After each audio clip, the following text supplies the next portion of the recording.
started using meth when I was 12. I used meth all through high school.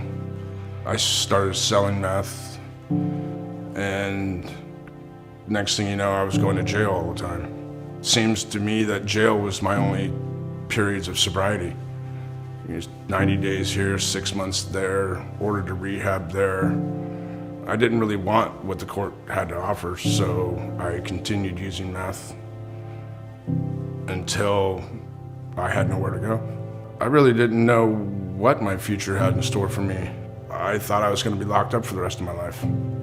I burned all my bridges. I stabbed everybody in the back. My last chance of life was to try to find help for myself. I needed somewhere to go that would show me there's another way.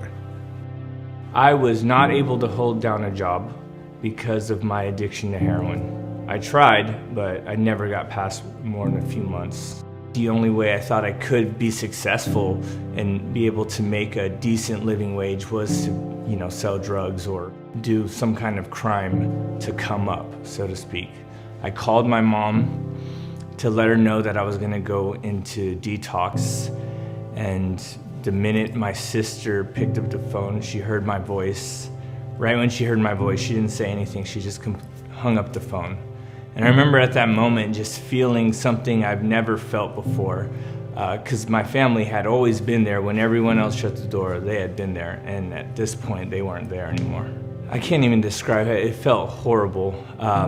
I could still remember it left, like I always had a hole in my heart, but it left this big gaping wound that I knew I caused. I knew I was at fault for that. Due to my addiction and my constant want to have fun, I wasn't able to hold down a job. And when I would get a good run in a body shop, I would either get laid off or move on. I was a single child, so my family pretty much was always there for me. I really never had any family problems. They never turned their back on me, but they were always concerned for my well-being, and I was just too concerned with having fun and just wanting to have a good time. My on and off, as far as work goes, I seemed to be okay with it up until a point when I realized that I wanted to be a better man and I wanted to change my life. When I first got to the mission, I was very angry. I knew I had to be there, but I didn't want to be there. When I got to the mission, I was completely broken. I mean, I had nobody, my family wouldn't talk to me, I had nobody at all. So I went there, I was completely lost and broken. I had never been in an environment like that. I remember walking in and just thinking like, wow, am I gonna be able to even stick through this place? I came to the mission because I wanted a better life and I wanted to build a relationship with God. I was saved in about 2009, but I wasn't walking in faith, and I didn't have a righteous relationship with God. I knew a little bit, but I didn't know enough. At about 2010, I realized that I wanted to change my life, but I just didn't know how to do it. I had somehow stumbled into an awesome wife. She's a God-loving woman, and that gave me the drive to actually make the steps into changing my life. When I got into the kitchen and Chris made me a black coat, everything that I was going to work on one-on-one, on each issue, got crammed into one. I tried to deal with things my own way when it didn't work. I was scared. I was intimidated by the crowds and the amount of food that I had to cook. And in my mind, I figured if I can cook meth, I can cook food. It can't be that hard. My first job in the kitchen, when I first got into the program, I organized the walk-in. That was my job and my responsibility. I liked it, but it was overwhelming, and I did it for a long time. And to be honest with you, I wanted out of that kitchen. A staff member named Richard Parker pulled me into the walk-in one day when I was having a really bad day, and I wanted to leave. And he explained to me the purpose behind the kitchen and the Redwood Gospel Mission. He, at that point, changed my perspective, how I see things. I didn't see it as a job anymore. I saw it as why we did it and how important it was. And he told me to try cooking. I never thought that I would be able to cook, let alone for 300 people. When I first went into the kitchen, I was wondering if I could do it on such a mass production, but I had some good leaders training me, and I had just some good advice coming towards me, and I had some positive motivation. The skills that I learned in the Black Coat program, it developed my communication skills, my leadership skills.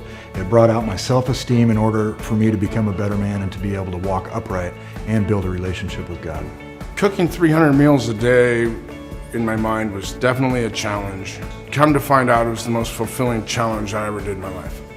Cooking for everybody in the house and the homeless is very humbling. It's one of the most humbling experiences I ever did. I found that being in the kitchen showed me that I can do something. I am worth something. I am capable of doing something and being productive. I know that being in the kitchen made me a better person.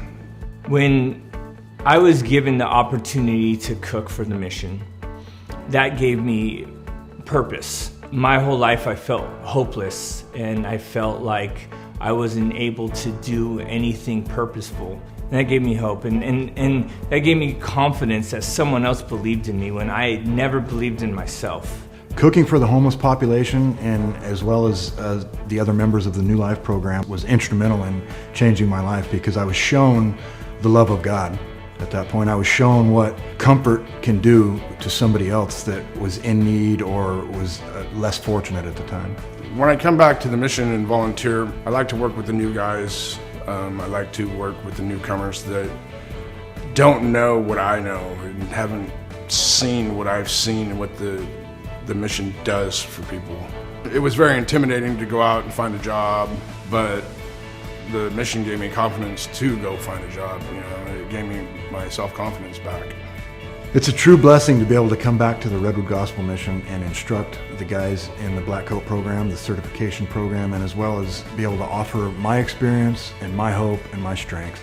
It's a path that I can't really describe the feeling. It goes back to the feeling that everything is going to be okay. I believe that I was meant for this line of work. I believe that I was led here by God, and I call it part of my benefits package, being able to see guys develop and excel in the Black Coat program. Because it gave me purpose and gave me responsibility, the Black Coat program totally shaped where I am today. Being in that program and giving that opportunity to do the things that I did there and be responsible for the kitchen and managing people and making sure things got done in a timely manner totally shaped me for the position I'm in today and the direction I want to go in my future. My aspirations are to open a food truck one day. And if that doesn't work out, just learning the things I've learned in the kitchen and being able to cook and create is a true blessing.